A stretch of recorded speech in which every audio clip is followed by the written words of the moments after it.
Tala falava I le nei foi vaenga o telefou o le si ufonga o le lau mua I Wellington o le tala mua. Ua malilie ni usila ma initia amata aloa ia la ua talanoanga winga I le ono whaia o semalienga sa o loto tau he whaatau inga I le vā o malo lua. Whaeloa mai le nei tūlanga I le ai o New Delhi ina ua taunu ua tu I ai le palemia o Christopher Luxon malana au malanga mai New Zealand. Wha aso le umi o le ai le palemia ma le au malanga I le tonu Delhi ai whape ai ma le ai o Mumbai mo le wha moe sanga wha le iai ma wha mautuso o tanga tau pisanisi I le wā o tunu ue lua. Ai o le whaia o se whenga inga sa o loto tau he whaatau inga I le wā o initia ma New Zealand pei o le sini lea o loo mana o iai le I palemia I a Luxon ona o se tasi lea o na folfolanga na whaia I le au palota le tau na wha mautu se whenga inga wha pēr I le wā o New Zealand ma initia I le teimi mua tu lai mai ai o ia te itai le whainga mā lo. Ua si lia le se fulu o tau sanga o wha ngā solo mai tala noanga ia mo le fia maua se whenga inga sa o loto I mea tau wha tau inga I le wā o tunu ue lua. Ai pei o le vaenga o lo whai ma wha avai tu ia ia tala noanga a whiai ia o loa ie ngausi mai le susu ma le ati na ai o manu papalangi. Whailo mai Luxon I New Delhi o le maria ai o le maro India toi amata tala noanga lo ia I le vā o New Zealand o winga I whaatau inga o se tūlanga le leite le lea mo le whainga malanga pei ona iai I initia I le nei taimi. O whailo mai stasi o mai whaapitoa I le whaamai pipisi o le flu whainga tā o na tau mate le tūlanga I ono o iai le ngase le nei le tonu New Zealand ai o le mea ua mauti noa onga ma ia tūlanga wa whaina ma whaale tonu mai le nei whaamai I tau sanga te itasi. O se talanoanga le wale swasa lau New Zealand ma le li fo mai o Richard Webby I le san nafi sa ia tauai nei longa ono pipisi le flu I Amerika I le lato tau maru lui le nei tau sanga ai le o mauti no le tūlanga o le ao ia I New Zealand I le taimi o le tau maru lu o luma nai nei. O le li fo mai le nei o Richard Webby o le whaatonu leo le ofisa tu de tonu o le whaalapo tonga le soi fua maru loina le lo langi po le WHO mo suenga ma sa ililinga le mafua anga o le whaamai o le influenza. Na ia taua, o le malosi ai o le vipisi o le flu I te tonu o Amerika, le whapea o le a whapea nā I fo I le tūlanga iai tātou I New Zealand, hei. Ai na ia taua, au ngā le tūlanga o mai tauina, na aliri mai ia tunu I le tūlanga I mātua le kilope, ono wano iai ia le tu aingo vailusi, ono o mai I New Zealand, hei. Ai pitai, le mawhai o na whaia se walo anga I le tūlanga o le malosi o le ai le pepesi o le flu I le taimi o le tau marulu po le winter o tātou walo atu nei foi iai. Sa whaalia mai foi le lifo mai o Webby tele isi tūlanga winga I le mai o le flu le o mawhai o no manino ma malama le iai le nei taimi. Na ia taua o le pesia o nisi tangata o se au ainga tasi I le flu ai lea whaina isi tangata o a fo I fo mai la tu te le mai loa pe maa fua I se a. Ai sa ia wha mawhaina mai pe o le a lava le tūlanga iai o le whaia o tui pui o le pui ngā o pito I sili lea whaasanga I le mai le nei o le flu. O le flu o atu I le ono se furu wafe la whainga o tangata malili wai I tau sanga te itasi I le lalolangi a toa.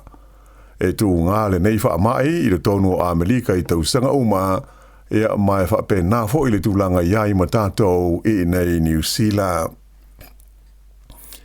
Ua wha mautua lo ia le li palemia ia Christopher Luxon le langolongo sua le malo New Zealand mo le malo ma tangata o le tunu o Ukraine I le tau I le wā ma le malo o Lucia. O Luxon o stasi o taitai o malo ma isi e tunu o le laulangi sa awai I se talanoanga tu sao sa awhi ai ma le Palestina Ukraine o Zelensky le ana o la tu talanoi nai fuafuanga mo le ono awinatu ni fita wha apitoa tausia le file mu I le tonu o Ukraine.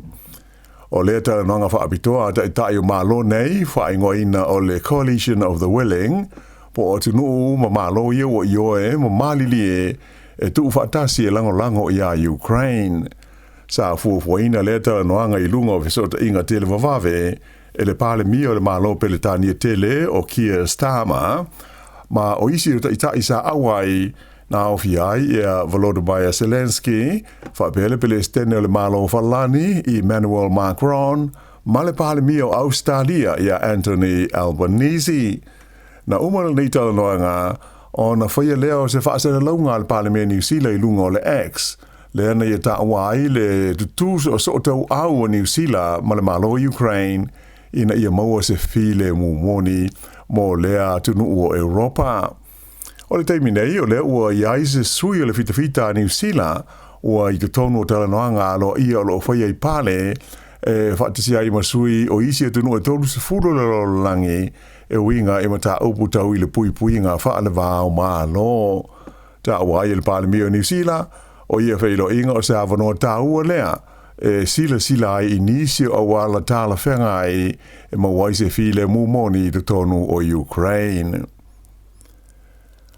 Ua whaia leo morianga o le whasio di tangata ona oni whaalawe lave ese se tolu I le motu I mātua New Zealand le whae unga le vai aso. O nei whaalawe umana amata wha ngā solo I aisa I li linga masua ngā leo I le asto na I ua mawai. Limas full tolu tau sanga le matua o se li o le atu la I luma le wha amisnonga wha I tu malo I whangarei I le so. Ona ua masalomia I le maliwai Stasia li I le tono se fale I le wala ingo o le Norfolk Street I whangarei le po le asto na I Northland e fast full fatu sanga le matua o le Stasia li ua whaia I ai mo lianga leo. Ona o seisi foi whaalawe na maliwa I tangata I kai kohe. I le Ayo Hamilton na maliwa I foi stasi tangata I se whaalawe sa lipo tia mai I le pitanu e ngō Melville mai o whaabe foi ona mō li ai e leo le ua masalo mia ai. O le whaalawe na manua tia ngai na I seisi tangata mai o loo tongo fitia ai le whale mai. I se whaalawe tau ta vale mātu iana tupua na fia to tasil tangata na maliwai ai manunua isi tangata e to lua. Whailo mai le teitai leo ia Peter Rains I Okilani e whapea. Po le tūlae lua I leo uli sa mai tau inai leo se ta vale o so ona Sawa I le awala tele le Great South Road I le pitanu o Penrose.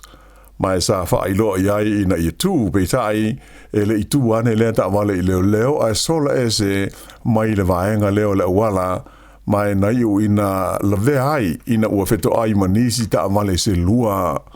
Na manua ti ngā ina ia le ta vale lea na sola mai leo ma awina atu ai I le vale mai. Ai o tangata na maliu sa I tono stasio ta vale na fia I lea whaalawe e whapea na umai lavala na soifua I lea taimi, ai manua ti ngā ina fo I leisi ta ngata, ua wha ngā solo neisa I li linga whaapitoa leo e tusa o lea whaalawe lawe.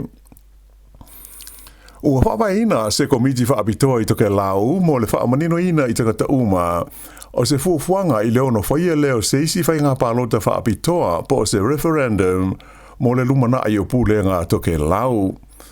O rona tolua I leo ni pālota whaapitoa, e vesili I ai lau pālota o toke lau, mo so lātou whinangalo, I le lumana I o lātou o tumotu, mana pūlenga wha upwhai o mālo. O se ripote le wale sfasa lau New Zealand na tāua ai le ulu o toke lau o alapati tāwite e whapea.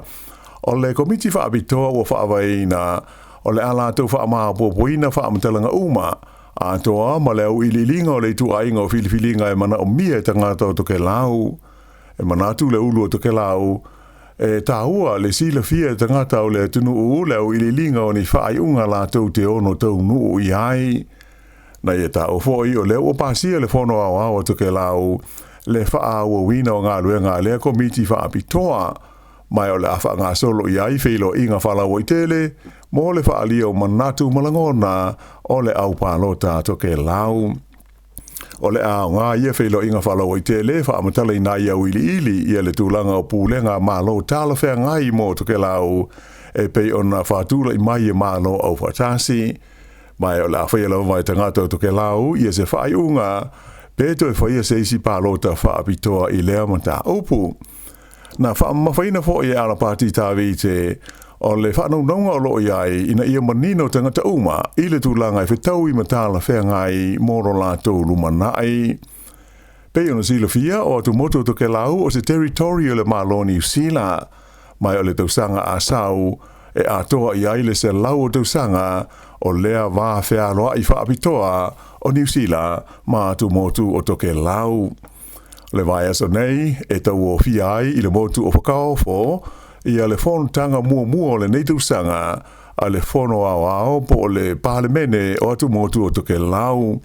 O le a solo ia ne ai le sui o le motu o whakaofo o e sera fofo tuisano e tau ave le tofinga ulu o toke lau le sa tau ave ina mai e ala pati tāwite o le motu o nukunonu mai le tausanga o mawai lua awhe luas huruma le whaa.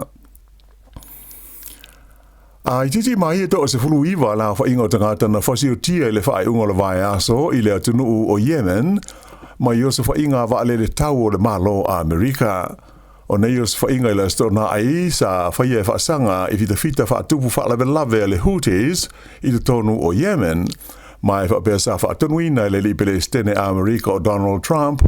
Taluai le whaia pēr o se wha inga i la tau nei e whaasanga i wha ala o loa wha le vāo malo o lo o wia le sami ula po le Red Sea. Sa tu ina atu ai ma se la bata inga whaapitoa mai a Donald Trump i tangata nei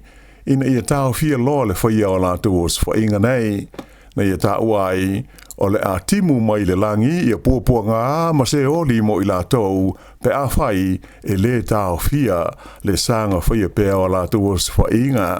e whaasanga i waa o loa ia o lo whaangaina ia le ala waa lea e ui atu i le sami ula. E le ngata i lea, salapata ia i fo i le stene a Amerika le malo Iran, ina ia tuu loa lo la tuu langolango ina pea o tangata whaatupu whaalawe lave nei o le Houthis i le tonu o Yemen. Mai na whaadia fo i le stene, o so se ngai o inga Iran e whaasanga tawane ia Amerika, mauti no lava o le a mamafa maonga le tali atu ia ia le United States. Whailo mai Washington e whapea o nios whainga mawa e nei, o whaia e le vanga aua Amerika, talo na toi tura mai Trump i le tofi perestene o le United States. O le pola stona ai na wha umalo ia ai le wha alinga tele o musika Wellington le wha ingoa ina o le Homegrown Musical Festival o se wha alinga e masani na wha fia ai i a wha ili i longa ato ho i matangata pepese i longa o New Zealand. O se fulu walu tau sanga taluona a mata mai le wha alinga tele i le tonu o Wellington mai o le wha alinga o le neitu sanga sa wha ngā solo ia so e lua o le whaalinga wha mawai lea le Homegrown i le laumua matangata o Wellington. O lo i ele wha moe o le asui i a seisi no whanga e wha mautu i aile nei whaalinga tele o me tau musika i le amatatu i le tausanga lua ono. O whaili sa amtaina i a le whaalinga le nei le Paulus Freile sa awhiai i a le Centenary ai wha peho i le li pese o Stan Walker a o le i tau lunga i le polest o nai mai sai longa na tumu i ai le au mai moa. I talonga sa mao le malo o le Black Caps a New Zealand i le ausi mai Pakistan i le la talonga sa whaia le malai le Hagley Oval i kalai stete i le sa nafi talonga mua le nei o talonga lima o le series i le va o au kirikiti lua i le va o talonga fo ina ta ua o le T20 e ta i lua se fulu i owa sa te tamo mola au Pakistan e ma whenga iei la tau ma whawhitauli ina ua tolu le la tau pe a tasi le ai mai le tulanga na iei na pepe uma le au Pakistan i lona se fulu ma le iwa owa ai na o le iwa se fulu tasi o la tau ai na maua. O le taanga New Zealand na o le tasi le la tau pe ai maua ai o Pakistan ia mano ai. O lona lua lao ta alonga i le vau aue lua o le awhaia le ai o Dunedin i le aso lua a tae ao. I ta alonga ta mai tai na malo fo i le White Ferns a New Zealand i le la ta alonga Nafi ma le au kirikiti mai Sri Lanka le asa awhaia fo i kalai stete. O lona nua I leo ta'alonga o le series e tolu ta'alonga I le vao Aotearoa tai. O le ta'alonga mua sa whaia Nelson I le Polas Foreile na malo ai Sri Lanka. A o le la ua tutusa nei ua te itasi malo. O le ta'alonga muli e lo ai po ai o le awa le asiampini le series e whaia lea Idaneden I le asolua a tae ao. I ta'alonga soka o le ta'amunsanga o le A-League sa tutusa le ta'alonga Aukilani ma le Central Coast Mariners. O ai o le ta'alonga tau whao I Aukilani e ta ilua si koa o le minute whai o le ta'alonga na toe maua ai le skoa le Mariners ma tutusa ai. Ai e ui ina tutusa ai o loo mamao pea I luma I ai o loo tūlanga mua ai le au soka le nei Aukilani I le whangasolongo au o le ta'amunsanga I le teimi nei. Ai o le ta'alonga ale au o le Phoenix o Wellington ma le au o Sydney sa whaia I Sydney na tutusa e ta itasi si koa o le Rio Costa Barbarossa sa ia maua ina le ai ia ma ua whaamuta ai ma whaia ina so e wha le Phoenix I le ta'amunsanga o loo whaanga solonei ale A-League. Ia o le whaaiunga na o telefou